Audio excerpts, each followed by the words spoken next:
Good morning, everybody. Hey.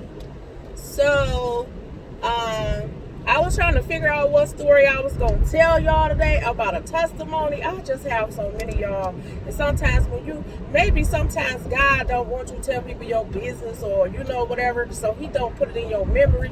Or maybe I'm just getting old. Okay? So, anyway. So I'm gonna give y'all this story right here. So, okay. Back in 2000, I was with this guy. I'm not gonna say no names. But so we moved together, right? And I was working at Murray's Auto Parts while I was going to school. And I went through a situation where the manager was like sexual harassing me, right? So if y'all hear air, that's because my air conditioner on. I got my windows up so y'all can hear what I'm saying, but I'm just waiting till it get cold so let me see if I can turn it down. Yeah, I think that'll be good. But anyway, so when you first meet somebody, they try to show you like, oh, I'm so responsible. Oh, I'm this, I'm that, right? And then they have other things going on to make you think otherwise. So they're responsible with themselves, but some people don't know how to build together. Anyway, so we moved in this apartment, right? So I found out he was cheating on me, so I put him out. So I had to fit the rent for myself, but I couldn't pay the rent by myself. So, my kids was grown at the time or whatever, whatever it may be. So I wasn't on FIA. I wasn't getting no food stamps, I wasn't getting nothing. But at this time, I needed help paying my rent. So I went down there and I asked them for some rent to help me pay my rent. I asked them for some rent. I asked them to help me pay my rent. So I filled out all these papers or whatever, and the lady was like, okay, we're going to help you, we're going to send it to you, blah, blah, blah. So but during this time, I ended up finding a job that paid me more, and it's full-time, right? So I'm going to school full-time and I'm working full-time. So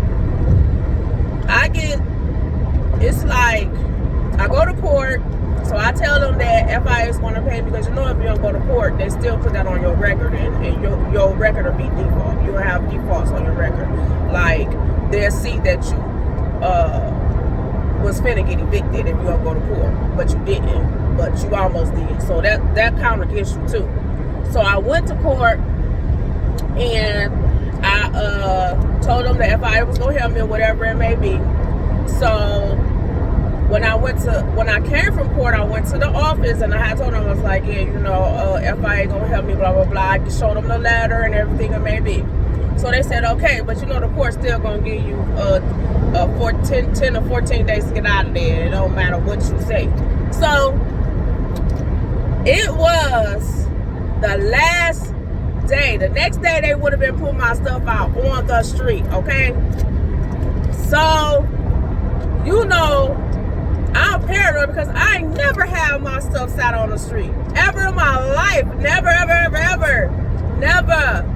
So, I'm so scared of eviction, it don't make no sense, y'all. So, I go over to the office like, y'all ain't got the check yet? So she like, no, we ain't got the check yet. So I called the worker and she like, no, we sent the check. And I'm like, they saying they ain't got it, and tomorrow's my last day. And then she was like, let me see if they cash. So she was like, oh no, they ain't cashed it, but we sent it. It should be there. Man, let me tell y'all, my stomach dropped to my feet. I was so scared of getting put out on the street. Let me tell you, and this come from doing things on your own, being independent, being not dependent on somebody. This is where all this come from with me. You can't depend on other people because they will not show up for you. So you always got to have a plan B, and this is where I get this from. This was a lesson learned and an experience learned because I never in my life want to see my stuff put out on the street or anybody else's. So I go across the street, I'm crying, like, oh my God, my stuff gonna get put out, and blah, blah, blah, blah. So at this time, I'm young, I'm learning, and I'm just like, what to do. So my friend across the hall, she was like, there's organizations that help y'all saying, but it's too late, you gotta have that stuff in 30 days ahead of time, 15, 20 days, all that or whatever ahead of time. So the maintenance man, I was like cool with everybody there because I was there for like 3 years. So the maintenance man come over and he was like, Kendra, guess what? And I'm like, what? And I'm like bawling or whatever. I'm like, what is it? So he like, look what I found. It was all dirty and the envelope was all dirty. Looked like it was drugged through the dirt and all that or whatever. Like it's been sitting for a long time. Guess what it was, y'all? It was the check. He said he was sweeping the hallway and he was trying to scoop the trash can and wondering why. No lie, y'all. I swear to y'all, no lie. He had witnesses, no lie. He said, I'm wondering why I can't scoop this trash can and get this trash up. He like, what is this up under here? So he go up under there. He said it was the check. Now, if you don't tell me God showed up and showed out, I don't care what y'all say. How in the world did that check get up under that trash can and been there all that time? How? And he showed me like the bottom of the trash can where it was clean, where the check was, and the check was filthy. So he like, I haven't used the trash can in like a week, but I'm just trying to figure out how it got up under there. And I try to tell people, God is good. That's how. Like, God had you sweep today to find this check for me because I'm sitting here bawling around like, what I'm going to do? Man, I took that check across the street so doggone fast. And she was, I told her what happened, and Sam was telling her what happened, and this, not whatever, and she was like, what?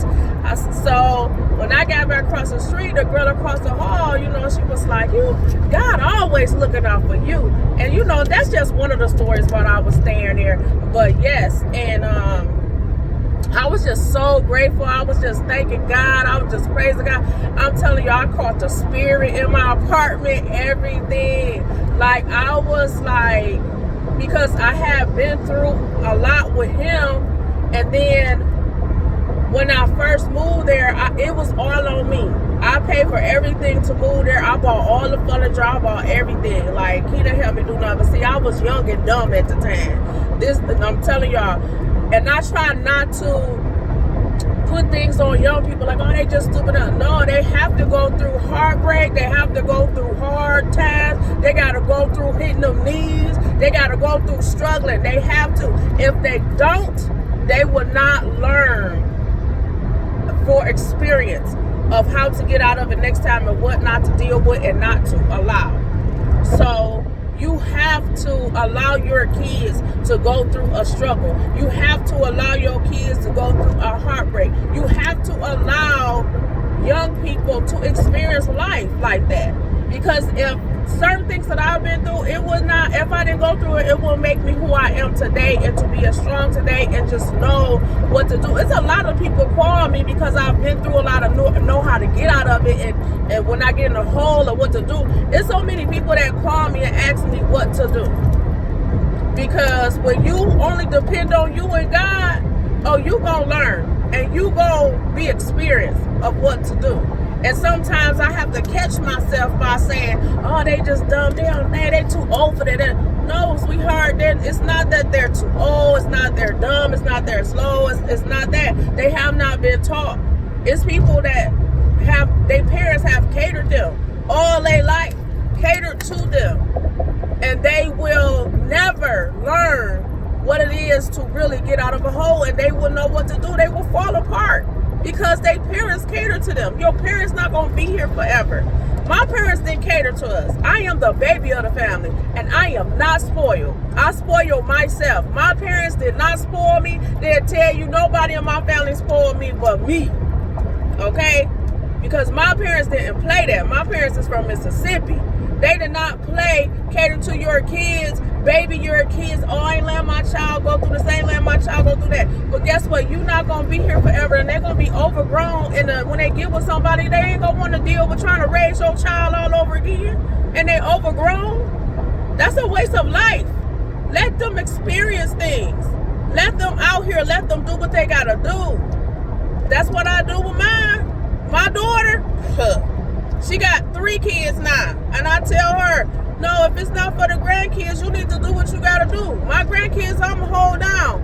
But if she really, really need me, I'm there for her. But I let her experience and go through it first. And when she just can't find no way, I show her, I help her, whatever it may be, and then I do for her.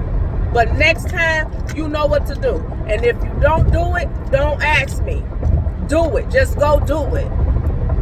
But you have to learn. But yeah, I have so many stories, y'all, but I couldn't believe that on that last day, I'm telling you, God is good. On that last day, that letter, that check popped up.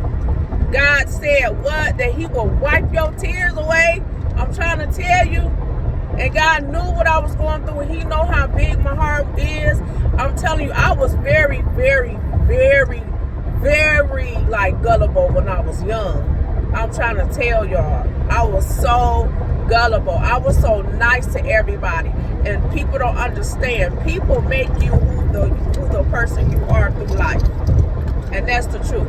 But once you get God in your life, you will not let people determine how you treat other people. Trust me, because I don't. I treat you according to how you act. Your character is what you give me. That's the character I'm going to act with you. If I don't like it, I'm just not going to deal with you. But that's one of the stories, y'all. I know I'm still driving. It takes me like 20 to 30 minutes to get to work, especially if these people don't know how to drive or if they're extra slow, because I'm a fast driver. But anyway, but that's one testimony, y'all. I have another story for y'all one day. All right. God bless.